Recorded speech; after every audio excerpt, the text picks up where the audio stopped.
G'day there guys, Marky and Trousers here, and welcome back to another bloody good episode of r/relationship advice. I do hope you enjoyed today's bloody good episode. And with that said, I want you to sit back, relax, chuck a prawn to the Barbie, and let's get right into it. Cheers.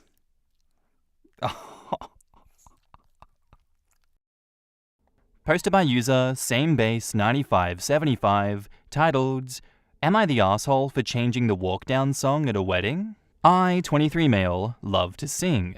I'm not American Idol good, but I'm considered a ringer at karaoke night by my friends. I was a groomsman at my best friend Travis's, 23 male, wedding to Taylor, 23 female. Taylor has been the exact opposite of a bridezilla.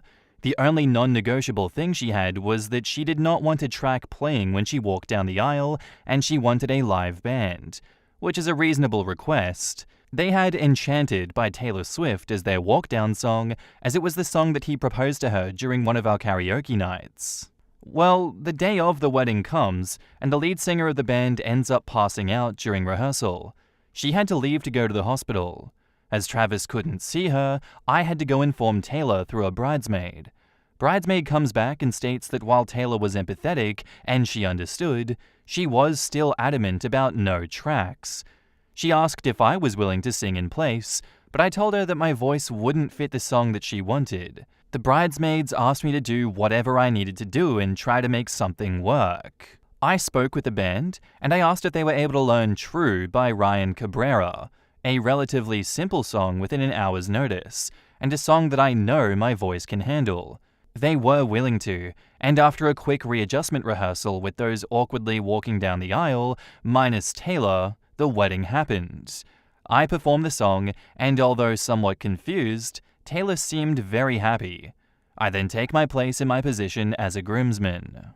At the photos portion, Taylor came up to me and jumped me with a hug, thanking me for stepping in. She asked why I changed the song, but after a brief explanation of how my voice wouldn't have worked, she understood, and she said she was happy that I chose that song. Travis, on the other hand, was not very talkative to me. After the reception in the following days, he ghosted me. After finally having enough, I went over to his place to talk this out.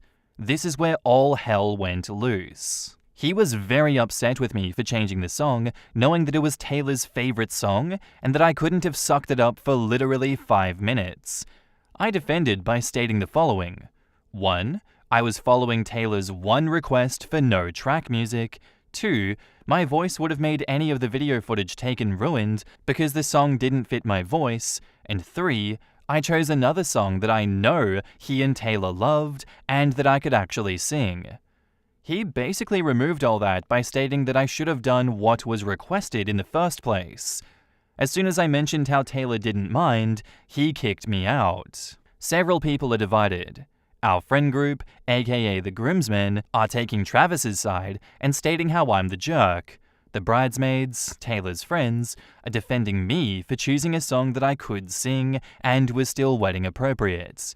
Taylor has remained silent about this, as she is Travis's wife, but knows that I did what I could. I genuinely don't know what to make of everything. Am I the asshole? In the comments, Dramatic But Aware says, Not the asshole. You were put in a tough situation and did the best you could with what you were given.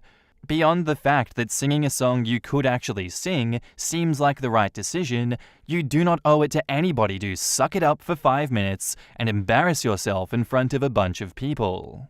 What I would do is reach out to both Taylor and Travis, apologizing, but not fully. Something along the lines of, I'm sorry I did not sing Enchanted at your wedding. I was put in a very difficult position, having to fill in for a professional at the very last minute when I am not a professional myself. I tried my best to make your wedding ceremony beautiful. I am truly sorry that my best was not good enough for you. I would keep that same narrative to your friends too. I tried my best, sorry my best was not good enough. The bottom line is that if your friends cannot appreciate the effort you made to save their wedding, you are better off without them. In the comments, why were you responsible for the band, and why was it up to you to figure something out? OP says, I did say that I was willing to fill in, but I couldn't get the song down. That's when I was given the go-ahead to fill in. I went to the other member of the band, the guitarist, and asked if he was willing to learn the song, and he was. Yeah, tough position with this one. You're kind of damned if you do, damned if you don't. And I think you made the right call because I wouldn't want to be embarrassing myself at the wedding either. Like, if that's what you're comfortable with and that's the vibe that you want to go with, and you're that kind of person that's okay with, doing a little bit of ugly singing, karaoke style, that's completely fine. But I can't imagine ugly singing a walking down the aisle song would have gone down well either. I think they would have come down on you harder. But in that case, it's more on them saying, my hands were tied, you told me to figure it out, I did exactly what you said. And the old adage, I was just following orders. That one doesn't hold up well in court now, does it? It does not. You were damned either way in this one. I am so sorry. And now, onto the update. First off, thank you to everyone for your support and help for making me realize that I am not the asshole. Many of you have great points of knowing music and what songs are appropriate for vocal ranges. I did theatre from 14 until 22 and had taken vocal lessons. I even had a band in high school that was just for fun. Secondly, many of you may be wondering if I cut Travis off in the wake of this, and the short answer is no. Yes, he was a major Richard to me and said many harsh words, but we went through the runt of it in life when it really counted. I know many people cut off friends when it's clear they don't want you, but I'm more of a just let me know when you're free to talk person. Not to everyone, but the people I love. I went to Travis's place, with Taylor as mediator, to finally attempt to squash this feud. It was lengthy, but what sold the deal was this statement. T, I've known you since kindergarten. We've been through stuff no other duo has. And you know that I love Taylor as my own sister. Do you really expect yourself to believe that I would ruin your guys' special day over this? That really made him wake up. He apologized. Apparently, and I genuinely didn't know this was his, Taylor's, and her sister's favorite song. When she died from a stroke, Taylor was devastated. Travis made the song a new memory with the proposal, and the expected Walkdown song was planning a surprise honor for Taylor's sister at the ceremony. When that didn't happen, Travis went into a deep anger when his plan didn't go through. I'll admit that I had told him that I was filling in for the singer. I didn't tell him that I was changing the song until the quick rehearsal before letting people in. He realized that I truly didn't know this and apologized. We are good now. Third and final update, I've been asked to consider singing for weddings, and I'm going to be. However, like I said, I am not a professional singer, so I'm only doing it for close family and friends' weddings. I got asked to do one for my other friends for this summer. Thank you all. In the comments, Fragrant Imposter says, "Oh man, I really hope your buddy takes this as a major lesson for his marriage. Jumping to conclusions and reacting before you get everyone's side explained is a bad strategy for marital communication. You've known the guy for ages, and he went straight to the, you did this on purpose to maliciously ruin my plans, before even asking. If he does that to his wife in the future, he's going to have a hard time keeping a healthy dynamic if things get bumpy." OP says, "Oh, trust me, he learned and is on a very short leash with everyone. Imagine how it would have gone over if he was a tenor, tried to sing the original song in falsetto. You want to ruin a special surprise moment? That'd do it." Another reason why communication is so important. It's good that things are cleared, but Travis really acts like an immature man-child. Hopefully this is a lesson for Travis, because jumping into conclusions is not a healthy response. My thoughts exactly. If he's going to act like a Richard to a lifelong friend over something relatively low grade, I'm guessing his wife is in for a world of issues when big life events pop up. Most of us were idiots in our early 20s, so I have hope that Travis will grow up. Happy wife, happy life, am I right, fellas? I really am glad that this was the conclusion that we got to the story, and not the train derailing and tribalism and blowing up a childhood friendship. I really do think all of this could have been avoided if Travis had said, hey, keep the Enchanted song in there some way, somehow, because we're planning a tribute to her dead sister. I think that would have gone down a lot better for you, OP, if he had said that. You would have found a way to keep the song in. Do not attribute malice to what could easily be ignorance, which it was ignorance in this situation. You really did have your hands tied. You can't read Travis's mind. And what confuses me even more after all of this is that Taylor didn't even come in and say, hey, sorry about him, I'll sort him out. It was actually going to be a secret tribute for my sister. He told me that after the fact, but he's too embarrassed to say anything about it. I will defuse the situation and get an apology. Did Travis not even tell Taylor why he was so pissed off and how there was a tribute? I think Travis is the problem here. I think Travis really sucks at communication, and he's gonna learn a lot of hard lessons after this one too, if he continues that pattern. Our next post is by user ThrowRA2eBird, titled, My 20 male, ex-crush 20 female, is trying to end my relationship with my girlfriend 20 female after all these years. Why is she doing this? I've had a crush on this girl since elementary school. We were close friends, and I confessed my feelings for her when we were 13. We got together, but things changed in high school. She was always popular, but she became even more so in high school. She started to act cold and distant with me. She made me feel like I was not that special to her anymore. She probably thought that dating me would ruin her status or something. That's what I felt when I tried to talk to her in private. She would always be aware of her surroundings. And I was not popular. She dated and broke up with 3 popular guys during high school, and I was still not over her. Her third guy in high school left the country because his parents got a job offer abroad. Fast forward to college. In the first year of college, she dated a new guy, broke up with her third one, and I was still single. But my feelings for her started to fade. Since we went to different colleges and not seeing her every day, it helped me to cope with my feelings. I wish it had happened sooner, because it really affected me in high school. I was often lost in thoughts and distracted. I'm not complaining though. I had good friends who hung out with me and were really bros to me. But then, in the second year of college, I realized that I had feelings for this girl who was in my first year class. I never thought of her that way before, but we got to know each other better and better. We started texting, talking, and hanging out. We became official, and I was happy. My ex-crush started to be friendly with me again. She tried to get close to me, and I ignored her.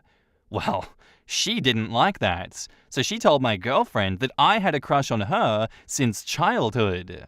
She also lied and said that I was just dating my girlfriend to get back at her or something. My girlfriend was upset and hurt. She didn't believe me when I told her that it was a long time ago and that I only love her now. The more I tried to explain, the more she pushed me away. I hate what my ex-crush did to me. She sabotaged it. For what on earth was that for? Did she rekindle her love for me after all these years? I don't understand. I never sabotaged her relationship with those guys that she dated. I respected her wishes and set boundaries. How can I fix this? How can I not let my girlfriend break up with me over this? In the comments, Lirail1992 says, send ex-crush a message explaining in no uncertain terms that you are not now and never will be again interested in her, and her behavior towards the woman that you love has cemented that you don't even want to be friends with her.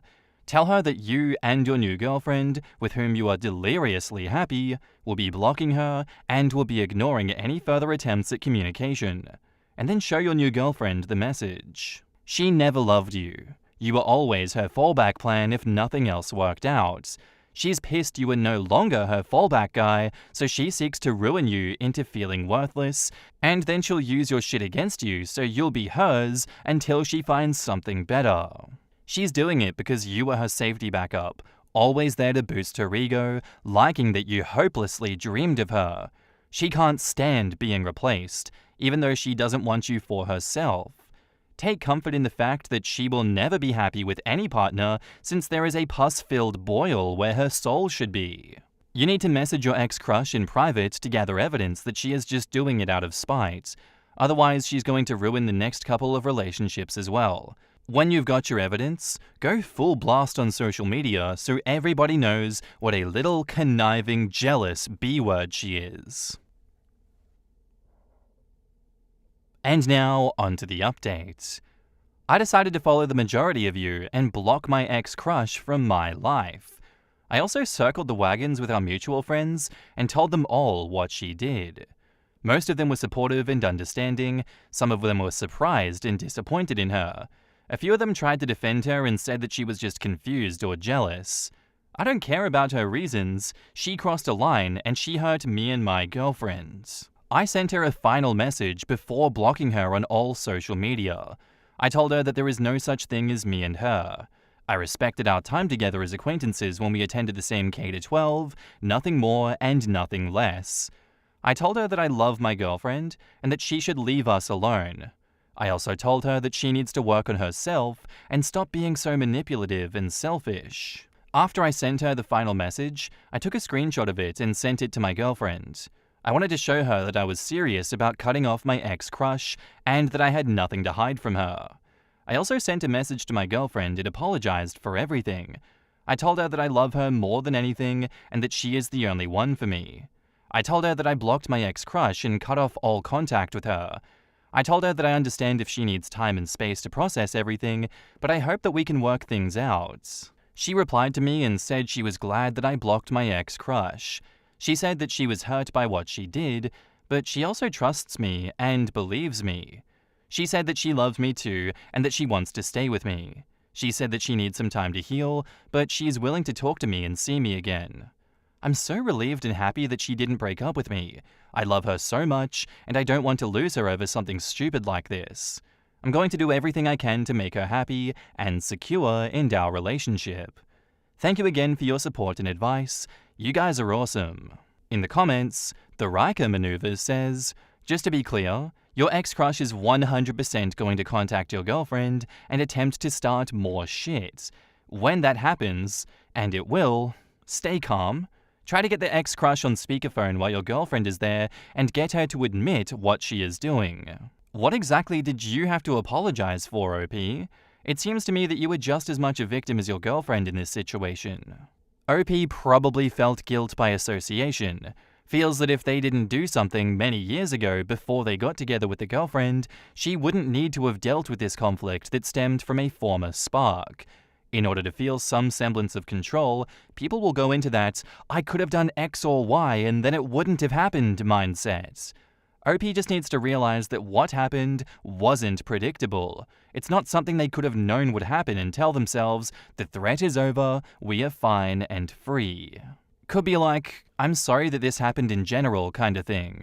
That's what I figured. It's not necessarily your fault that people from your past showed up and acted like jerks, but apologizing for the mess they made is reasonable. She didn't necessarily want him, but she didn't want him to have any other woman in his life that he cared about more than her, because everyone needs to care about her most of all. Everyone was saying that she wanted him as a backup. No, she wanted him as her simp, her little lovesick puppy that would always be there to praise her and feed her ego. Exactly. I knew a girl like this in high school who had strung along a guy for so long, but she admitted to me that she would never date him. She just liked having him as her lapdog. God, being 20 was exhausting. This exact scenario happened to me when I was 22, and it was such petty drama. But in that instance, I was the new girlfriend. In my story, the ex-crush did cause a lot of problems, and in the end, my ex-boyfriend picked her and broke things off with me, only for her to immediately ghost him after she won. He came crawling back, but I told him to piss off. In the end, I was actually the person who won, because less than a week after we broke up, I met my now husband, and we've been together for a decade. All the petty drama in my life also seemed to melt away at the end of that relationship. I want you to want me. That is your role. That is your purpose for existing. I hope she leaves him alone. Depending on what is going on in her life, she may desperately need him back to fulfill his role. Anyway, guys, that's where I'm going to leave you for today's episode. I do hope you enjoyed. If you did, let me know what you thought of it in the comments down below, and I'll see you in the next one. Bye!